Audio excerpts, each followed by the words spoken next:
Today is Postmodernism Day. This is a video on Postmodernism by Youtuber Ryan Chapman that a friend of mine sent me, asking me if I thought it was an accurate description of postmodernism. This isn't the same friend as last time. I have more than one friend.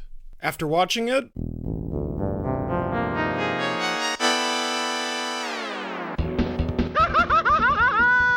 Game over! I had a lot to say. So, we have Lord Ganesha.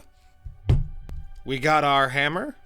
Let's do this. So Chapman starts his video by explaining what modernism is. Truth, knowledge, reason, progress.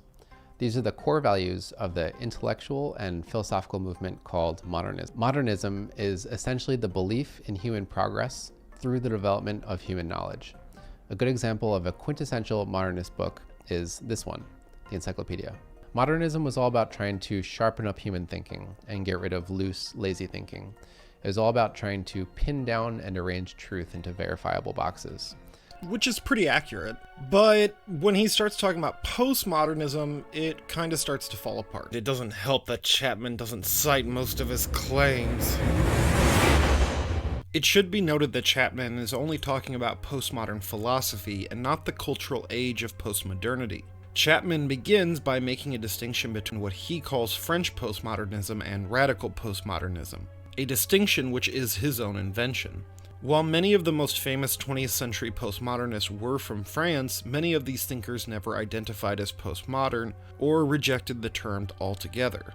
The only French postmodernists Chapman mentions are Jean Baudrillard, Michel Foucault, and Jean-François Lyotard, but he also shows a picture of Jacques Derrida. These thinkers and others had a wide range of beliefs, but all of them were highly skeptical of these values, because PoMos are skeptical of foundationalism, essentialism, and the totalizing narratives created by many modernists. All terms we'll define as we go through Chapman's video.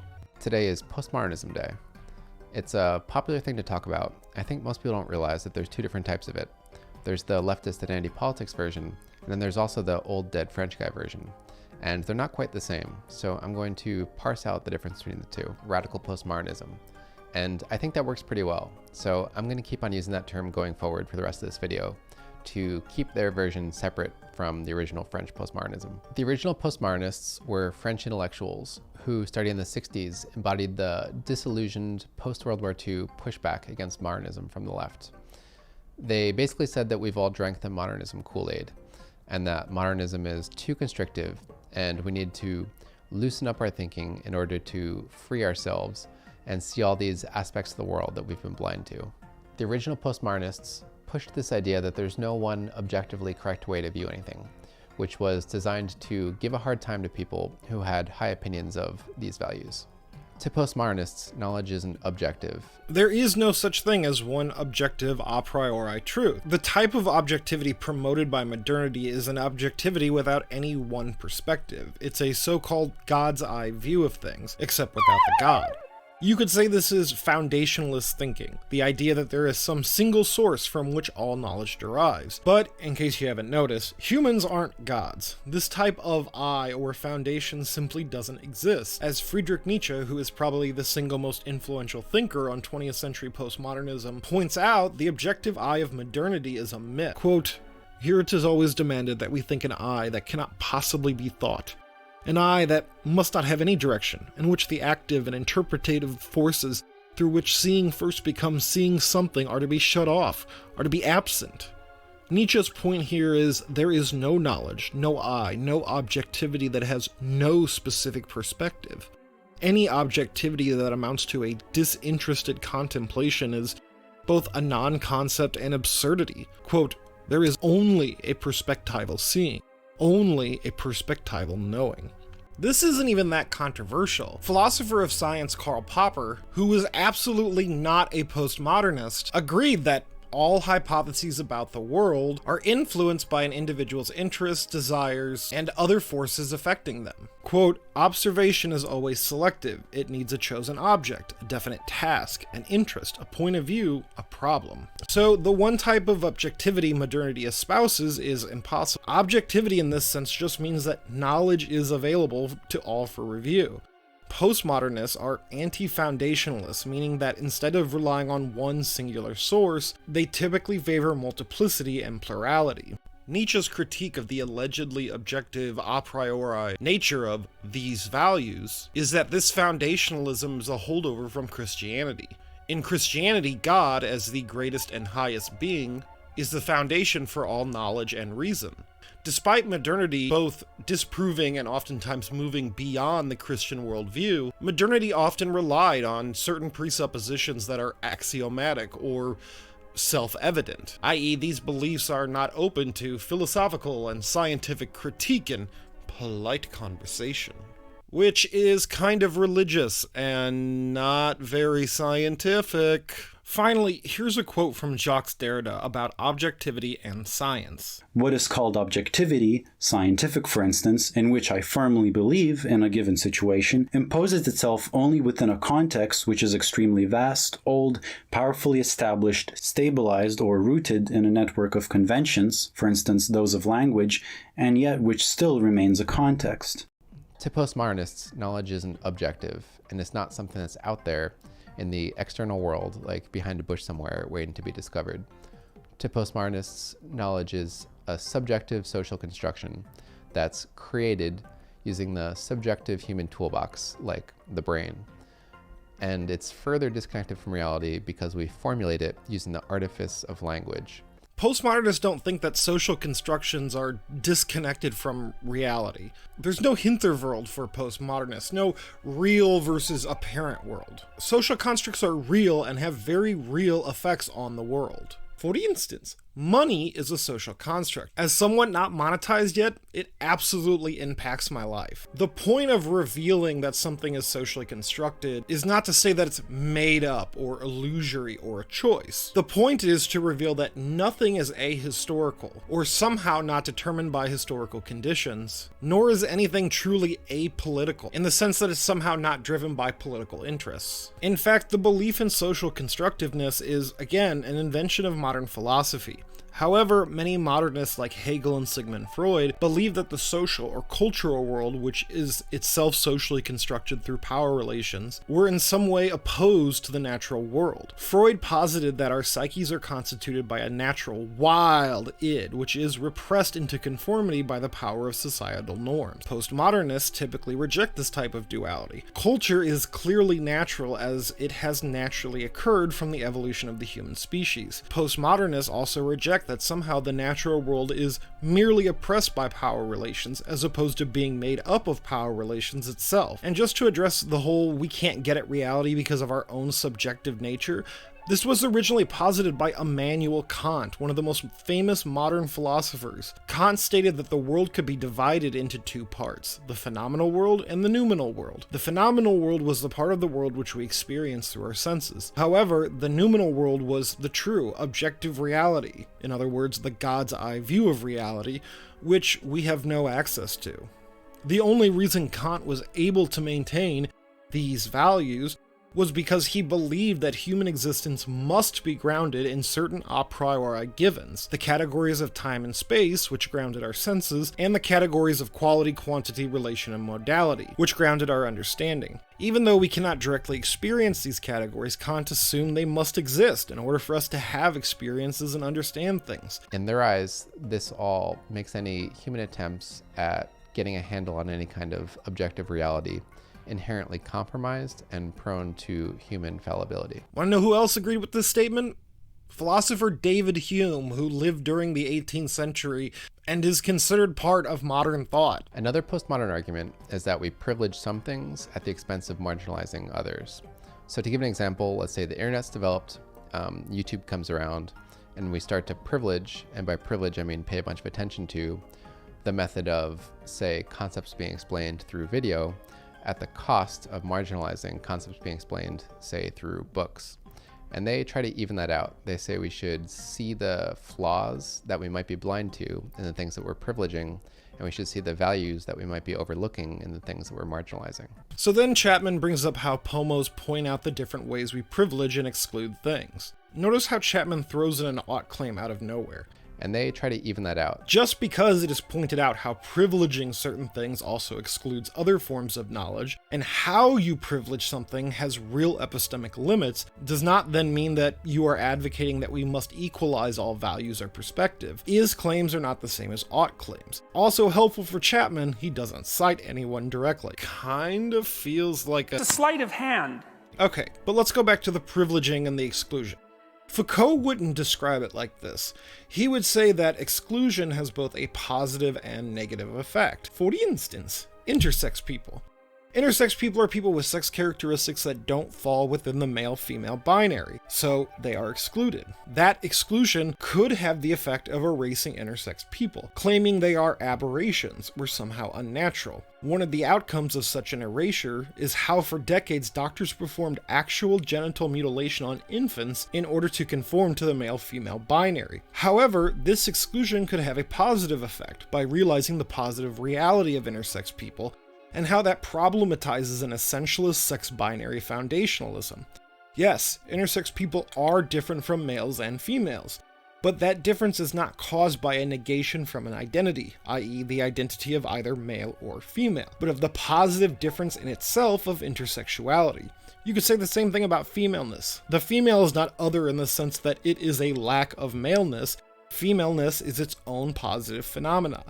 Postmodernists typically reject any type of essentialism, or the idea that objects have some type of fixed, eternal essence which could be used to define that object once and for all. They say we should see the flaws that we might be blind to in the things that we're privileging, and we should see the values that we might be overlooking in the things that we're marginalizing. These are relativistic arguments. Since our attempts to understand the world are artificial and subjective and prone to human error, we can never be fully sure that our ideas are objectively correct or that our values are superior to the ideas or values of people in, say, other cultures. Critiques of PoMo's subscribing to relativism are common throughout other fields of contemporary philosophy, and it requires a great deal of nuance to understand their theories of truth, without the results being that all truths and all values are equally valid, which then has the effects of rendering all truths and values meaningless. This is a negative or nihilistic relativism. This concept is usually only brought up in like an undergraduate philosophy course to provide an example of a theory of truth which is self-evidently incoherent. I've addressed some of this earlier when quoting Nietzsche, but I'll bring in French philosopher Michel Foucault. The first video I made on my channel was on famous pedophile and singer R. Kelly, describing Foucault's concepts of regimes of truth. In it, I talk about the postmodern critique of objectivity and address critiques of relativism and PoMo thought. I'll sum it up as follows. When talking about regimes of truth, Foucault is talking about the political relations surrounding truth. Relations that regulate or allow statements of fact to be imbued with a truth content that itself reinforces the rule or norm responsible for regulations in the first place.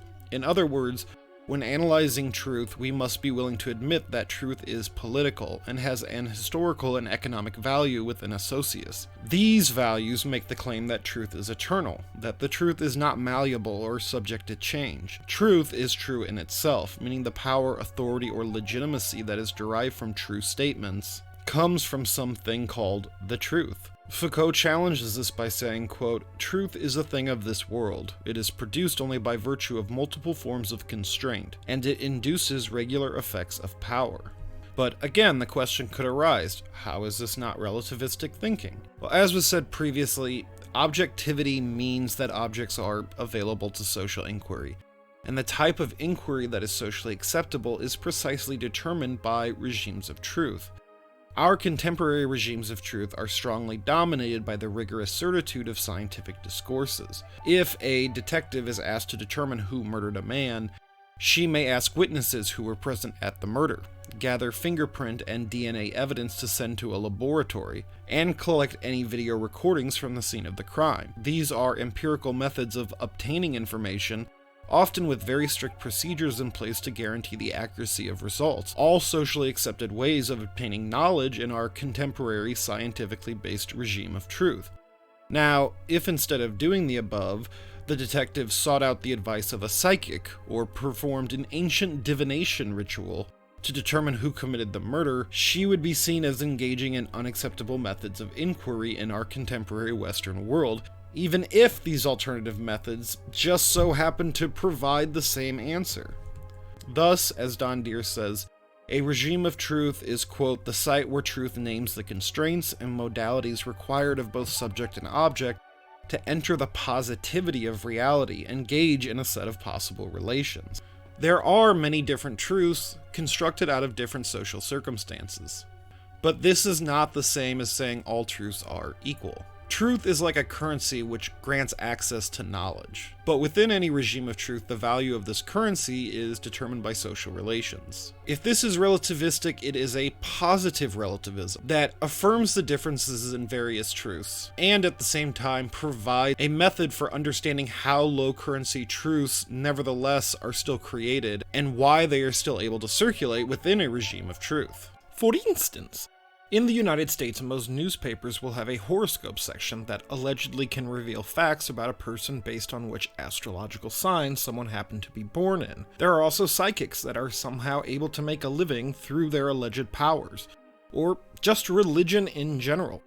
A postmodernist might ask how, despite the centrality in Western society of these values in scientific inquiry, are astrology, psychic powers, and religious beliefs still able to circulate? What is it these forms of knowledge are providing to people that causes them to believe in these things, despite all science showing them wrong? However, this is not believing all truths and values are equal. Here's some relativism put plainly by one of the original postmodernists in a more recent book, The Gulf War Did Not Take Place. The Baudrillard quote, which he doesn't even provide the page number for, is hard to understand with what limited info is available. It's not an article that I've read before. Based on the words that he's using in this one sentence, it seems Baudrillard is saying that traditionalism is as fierce as primitive societies. He's clearly talking about this in the context of war. I mean, American military hegemony is pretty fierce. I wouldn't fuck with it, like drone strikes and torture camps, etc. So with science, they'll take little jabs at it here and there. They'll say that science can't be objective because its researchers are inherently biased. And many philosophers of science also believe this. It's why you have things like double-blind studies to remove individual biases. And they'll say that science has been terribly wrong in the past, and that we've used it as a tool to oppress other cultures. But they'll never say to get rid of science altogether. Yes, because science is still a very useful tool to analyze the world. Merely pointing out that science is historically situated and influenced by a wide range of non-scientific drives and points of views is not the same as saying we need to throw out all science. I think that they were trying to tell us that we've been overvaluing science, and that we should be more skeptical of it to see the flaws.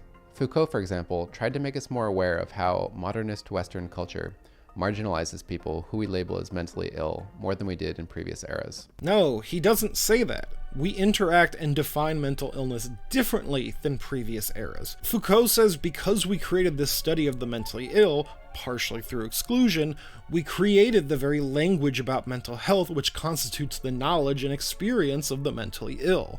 Or in another book, he warned us how the threat of surveillance can condition society into docile conformity, and how the process of taking criminal punishment out from the public square and moving it behind closed prison doors actually consolidates state power, since it lets them conduct power games over prisoners while staying mostly out of the public mind. A rare, pretty straightforward definition of postmodernism did come from this guy towards the end of the movement. After prefacing that he's simplifying to the extreme, which to me reads like he's wincing while he does it, he says that postmodernism is defined by an incredulity towards metanarratives, which is generally accepted to mean skepticism towards big stories that we forward to each other about how the world works.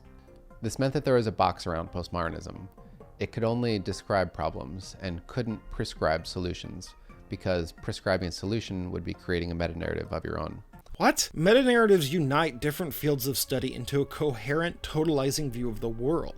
That doesn't mean you can't answer questions or prescribe solutions. Here's Cuck philosophy describing metanarrative. I would say that metanarratives have two unique features. First of all, a meta-narrative unites several different fields of study to make all of them into a coherent narrative. So saying that the world is composed of atoms or subatomic particles is not a meta-narrative because it's purely a statement made within physics. Marxism, on the other hand, is a meta-narrative because it unites several different fields into a coherent whole. For example, it explains how certain political arrangements or religious and ideological beliefs are to a large extent determined by the economic mode of production in a given society. Further, it portrays changes in these various fields as a coherent narrative by tying it all into a single progressive march of history. Another function that meta-narratives have is that they legitimize certain institutions and courses of action. For instance, the Marxist meta-narrative may legitimize certain Marxist parties or the revolutionary activity of the working class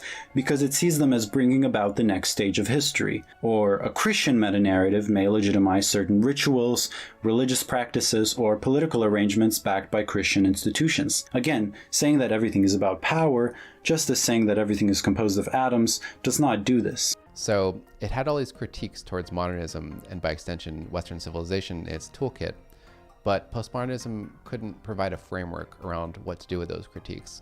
So if someone wanted to make a functional movement out of postmodernism, they'd have to take some aspects of it, but throw away others. Some writers and activists must have seen that opportunity because between the late 80s and early 90s, there was a flurry of writing that did just that, fusing postmodernism with leftist identity politics. It's a bit of a contentious thing to say, and some people will deny it, but it's all over feminist and critical race theorist writing at the time.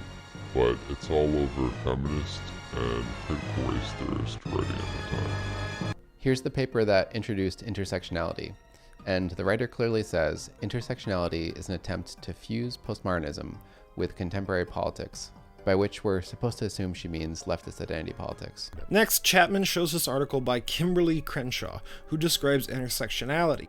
He shows a footnote of a 60-page article, and if you read the whole footnote, it shows Crenshaw is attempting to use postmodern concepts to show the limits of the identity politics of her day. Around the same time, in the book that argued for gender being a social construction, Judith Butler explicitly named Foucault as her basis for doing so. It's funny he mentions Judith Butler. Gender Trouble does assume gender is a social construct, but it didn't invent this.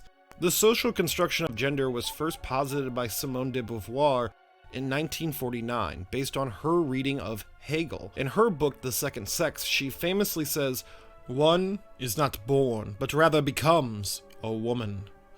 No biological, psychic, or economic destiny defines the figure that the human female takes on in society. It is civilization as a whole that elaborates this intermediary product between the male and the eunuch that is called feminine. Only the mediation of another can constitute an individual as an other." Beauvoir was not a postmodernist. What Butler actually says in Gender Trouble is that gender is created in and through a number of performative acts. What's so funny is that in this book, Butler, who identifies openly as a postmodernist, explicitly rejects identity politics.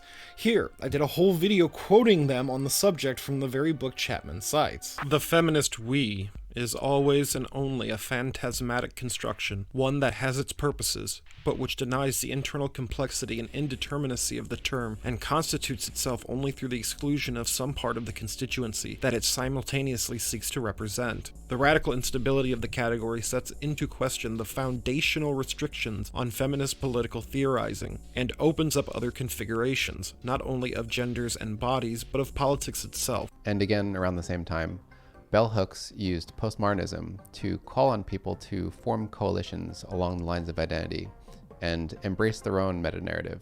That's literally not what bell hooks says. She says we should have solidarity amongst groups. That in and of itself is not a meta-narrative. Man, this just feels like another one of those sleights of hands. So for example, you might ask for evidence to substantiate a claim that a radical postmodernist makes. And they might say, in this case, they don't need science. Science is a white male construct, and people of color already know what's true. What postmodernist says they don't need science? It is a white male construct. Here's a recent clear example of radical postmodernism by a critical race theorist that we're all pretty familiar with by now. The word postmodernism doesn't show up, but the concept is there. Chapman brings up Robin DiAngelo several times as proof that postmodernism is the philosophical grounding for leftist identity politics. Robin DiAngelo is not a postmodernist to my knowledge. She's an identitarian that uses racial politics as a grift to convince corporations to hire her to give diversity training to its employees. Yet, the quote Chapman uses really only states two things. One, that knowledge is a social construct, which is a position that many philosophers hold, not just PoMos. And two, that her methodology is based on critical theory. Critical theory is a philosophical school typically opposed to postmodernism. It was created by a bunch of neo-Marxist German philosophers like Max Horkheimer and Theodor Adorno in the late 1920s at Goethe University in the city of Frankfurt am Main, which is why it is often referred to as the Frankfurt School. With the rise of Nazi Germany, many critical theorists, especially the Jewish ones, emigrated from Germany, often ending up in the United States. Famous black revolutionary philosopher Angela Davis studied under Herbert Marcuse, a member of the Frankfurt School. According to the Stanford Encyclopedia on Philosophy, critical theorists believe, quote, a critical theory may be distinguished from a traditional theory according to a specific practical purpose. A theory is critical to the extent that it seeks human emancipation from slavery, acts as a liberating influence, and works to create a world which satisfies the needs and powers of human beings. The Stanford Encyclopedia further states that in a more general sense, any school of thought which shares these critical theory values can be termed critical theory, i.e. why we have critical race theory. It's actually odd that Chapman fails to mention this history because in a later video on critical race theory, he actually does show the connection between critical race theory and the Frankfurt School, but he does so in significantly less detail than I just did. In that video, he does mention deconstruction as a tool critical race theorists use, but he does not point out its roots in the philosophy of Derrida or postmodernism in general. Though, just because someone utilizes certain postmodern methodologies like deconstruction does not mean they are postmodernists. At least in that video, he actually provides source material. Or they'll ask you to think, of course, men and women are equal, or at least they will be, once we convince men that masculinity is a psychological disorder. This article absolutely does not state that masculinity is a psychological disorder. It says certain types of masculinity can cause some individuals to have negative mental health outcomes. That's it. At most, this article states that traditional forms of masculinity are on the whole harmful to most men. Merely the fact that the hegemonic forms of masculinity insist men cannot be emotional or share their feelings definitely causes mental health issues. It's like what Nietzsche says about bad conscience in On the Genealogy of Morality. You are made to feel bad about something natural in this world because of some ideal. I personally feel bad when I get too emotional or cry in public, or even cry in private, even though I shouldn't. And this stigma has caused me to act out my emotions in ways that are more aggressive or violent, and which doesn't help anybody. The only other thing I'll respond to is this alleged connection between French postmodernism and so-called leftist identity politics, or what Chapman calls radical postmodernism, based on a bell hooks quote. I say so-called leftist because it is not clear to me exactly what is being defined by the term leftist. Now, I am not an expert on identity politics, as it is a very large field covering a wide range of different theoretical disciplines. In fact, most identity politics do posit what could be considered metanarratives, again, something which PoMos typically refute or deny exist. In the most simplistic form possible, identity politics posits that all individuals have a certain identity, an identity which is informed, if not outright generated, through the political relations which surrounds a person. Literally everyone in most contemporary societies has such an identity.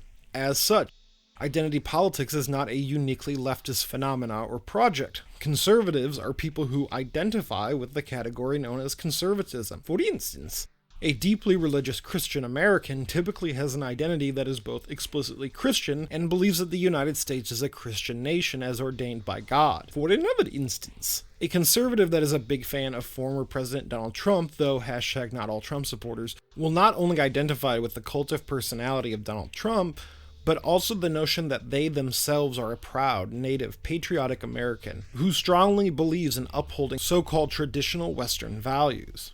While Chapman explicitly states he's only referring to leftist identity politics, I bring up the universality of identity politics merely to show that our conception of identity is a uniquely modern conception.